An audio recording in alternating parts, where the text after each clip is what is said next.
প্রধানমন্ত্রী কৃষক সম্মান নিধি যোজনার টাকা প্রধানমন্ত্রী 22তম किस्ती 9,32,00,000 से अधिक किसानों के बैंक खाता में 18,640 কোটি से अधिक की ধনরাশি আসামের গুয়াহাটি থেকে 13ই মার্চ 5টার সময় দিলেন আর সঙ্গে সঙ্গে সেই টাকা অ্যাকাউন্টেও এলো। এটা কিন্তু সেই কৃষক সম্মান নিধি প্রকল্পের টাকা মতো নয়, এটি হচ্ছে ডিবিটি মাধ্যমে টাকা দেওয়ার প্রক্রিয়া।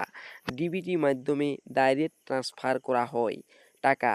এই প্রকল্পের টাকা আগেভাগেই ব্যাংকে পাঠানো হয়, তারপর যখনই প্রধানমন্ত্রী রিমোট টিপেন সেই টাকা জনতার অ্যাকাউন্টে পৌঁছে যায়।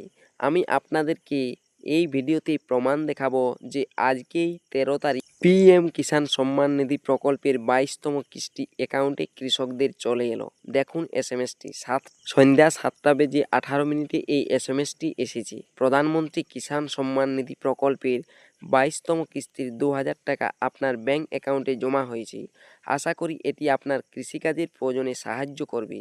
আপনাদের নরেন্দ্র মোদী। অর্থাৎ সকলের অ্যাকাউন্টেই 2,000 টাকা করে জমা করা হলো 13 তারিখ। এসএমএস নাও আসতে পারে, এসএমএস না আলেও জানবেন আপনার অ্যাকাউন্টে টাকা অর্থাৎ প্রধানমন্ত্রী কৃষক সম্মান নিধির 22তম কিস্তির 2,000 টাকা জমা করা হয়েছে।